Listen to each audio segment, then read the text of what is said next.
Mahfud MD selaku Menteri Koordinator Bidang Politik, Hukum, dan Keamanan periode 2019 sampai dengan 2024 angkat bicara terkait dugaan keterlibatan mantan Menkominfo Budi Ari dalam kasus judi online.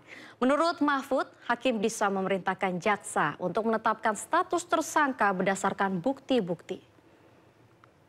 Karena jaksa itu adalah penyidik di bidang tindak pidana korupsi. Kalau lihat itu, dia bisa berbuat sendiri. Saya jadikan ini tersangka, atau nanti hakim memerintahkan karena ada bukti ini, memerintahkan kejaksaan agar ini dijadikan tersangka. Itu bisa. Bisa gitu. begitu. Tapi sebelum itu sebenarnya bisa dilakukan sekarang kan sudah disebut-sebut begitu ya di berita acara. Jadi satu paket itu.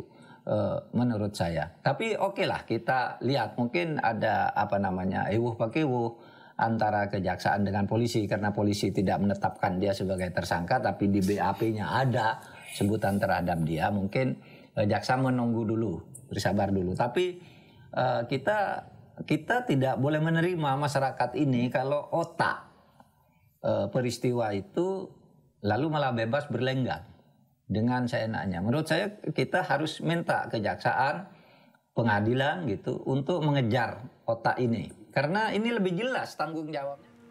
Suasana haru penuh emosional terjadi saat rapat kerja Komisi 10 DPR RI bersama Menteri Kebudayaan Fadlizon saat membahas kasus pemerkosaan Mei 1998. Sudah menjelaskan. Wakil Ketua Komisi 10 DPR RI fraksi PDI Perjuangan Mesti Wijayati berkaca-kaca kala mendengarkan penjelasan Menteri Kebudayaan RI Fadlizon terkait kasus pemerkosaan Mei 1998. Fadlizon mengeklaim tak pernah menyangkal adanya pemerkosaan, tetapi menurutnya pemerkosaan massal sulit dibuktikan. Menurut Fadlizon, tragedi tersebut sulit diakui secara hukum tanpa adanya putusan atau hukum pengadilan.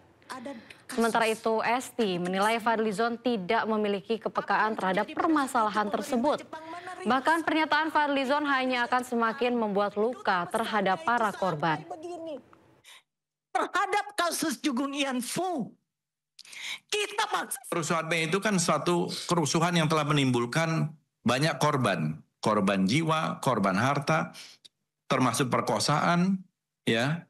Nah, dan juga kita mengutuk, saya termasuk di dalam penjelasan karena itu sebenarnya saya bukan urusan soal penulisan sejarah, itu adalah pendapat saya pribadi soal itu, soal massal itu, diksi massal.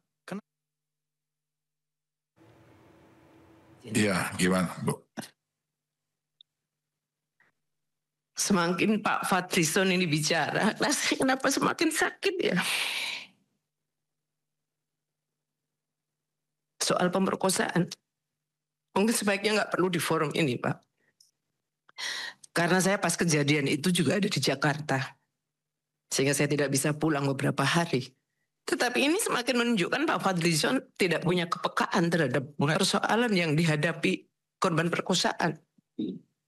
Sehingga menurut saya penjelasan Bapak yang sangat berteori seperti ini, dengan mengatakan Bapak juga aktivis pada saat itu juga justru akan semakin membuat luka dalam. Singkat saja Pak, jadi intinya memang peristiwa itu terjadi. Persoalan kemudian ada beberapa catatan yang Bapak berikan tadi, mari. Terjadi Bu, saya mengakui. Iya. Itu saya yang mengakui. Kemudian Bapak seolah-olah mengatakan bahwa saya mengakui, saya dalam penjelasan saya mengakui. Ya, pemirsa, mantan Menteri Perdagangan Thomas Trikasih Lembong menghadapi sidang tuntutan kasus dugaan korupsi impor gula pada hari ini. Sidang akan digelar di Pengadilan Tindak Pidana Korupsi Jakarta. Tuntutan terhadap Tom Lembong dan Charles Sitorus akan dibacakan oleh jaksa pada hari ini. Sebelumnya dalam dakwaannya jaksa menilai Tom Lembong terbukti memperkaya orang lain. Tom disebut menyetujui impor gula tanpa rapat koordinasi dengan rapat terkait sehingga negara dirugikan hingga 578 miliar rupiah. Selain Tom Lembong, Direktur Pengembangan Bisnis PT Perusahaan Perdagangan Indonesia Charles Sitorus juga akan menghadapi tuntutan jaksa.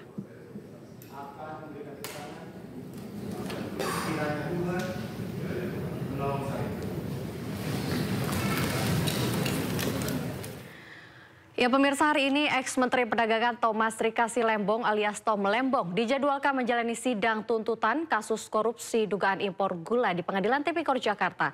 Dan untuk mengetahui kondisi terkini di sana sudah ada rekan Hamzah Hasibuan. Halo, selamat siang Hamzah, apakah sidang sudah dimulai? Ya, selamat siang Aulina dan juga pemirsa. Saat ini sidang dari Thomas Rika Silembong, yaitu mantan Menteri Perdagangan Republik Indonesia tahun 2015-2016 hingga saat ini masih belum dilaksanakan. Sebelumnya kami mendapatkan informasi bahwa sidang lanjutan Tom Lembong yang jadwalnya ini di pukul 10.00 waktu Indonesia Barat akan dilakukan. Namun hingga saat ini kami memantau bahwa belum ada persiapan apapun dan salah satunya ini di ruang sidang di belakang saya belum dibuka untuk rekan-rekan wartawan untuk masuk ke dalam dan meliput agenda persidangan, di mana agenda persidangan hari ini dijadwalkan untuk pembacaan tuntutan oleh Jaksa Penuntut Umum untuk Thomas Rika Silembong, yaitu mantan Menteri Perdagangan yang terlibat kasus korupsi importasi gula di Kementerian Perdagangan periode 2015 hingga 2016. Adapun sidang hari ini memang dijadwalkan untuk pembacaan tuntutan, namun sebelumnya ini sidang Tom Lembong juga sudah dilaksanakan sekitar lebih dari 20 kali persidangan yang memanggil para saksi dan juga memeriksa barang bukti terkait dengan kasus korupsi importasi gula kali ini.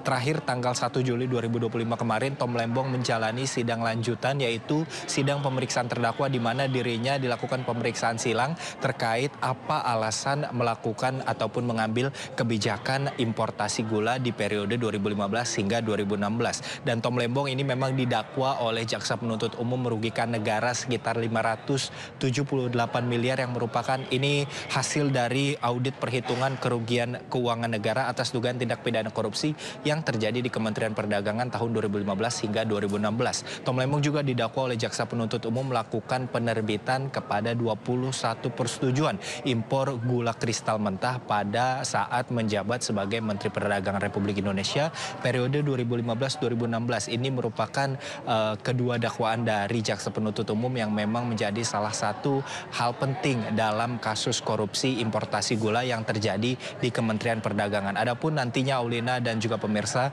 kami akan memantau kembali pukul berapa sidang ini akan kembali dilaksanakan untuk pembacaan tuntutan bagi Thomas Rika Silembong yang terlibat dalam kasus korupsi importasi gula di Kementerian Perdagangan di tahun 2015 hingga tahun 2016. Sementara itu Aulina. Ya Hamzah, terkait jadwal sidang tadi kan seharusnya pukul 10 namun sampai saat ini belum berlangsung begitu ya. Nah terkait sidangnya tertutup atau terbuka untuk umum ini seperti apa Hamzah di sana? Ya, hingga saat ini informasi yang kami dapatkan Aulina bahwa nantinya wartawan ataupun rekan-rekan media yang lain ini dapat masuk dan meliput langsung agenda sidang pembacaan tuntutan bagi Thomas Rika Silembong. Namun hingga saat ini kami juga masih belum melihat, kami sudah standby bersama rekan-rekan media yang lain sejak pagi tadi, namun belum melihat adanya kedatangan dari terdakwa Thomas Rika Silembong di Pengadilan Negeri Tipikor Jakarta Pusat. Nantinya kami juga akan terus memantau dan mengikuti jalannya agenda sidang untuk pembacaan tuntutan, berapa lama Jaksa Penuntut Umum akan menuntut Tom Lembong dalam kasus korupsi importasi gula yang melibatkan dirinya yang menjadi mantan Menteri Perdagangan di tahun 2015 hingga tahun 2016 maksud kami, Aulina. Ya, terima kasih Hamzah atas informasinya. Selamat bertugas kembali.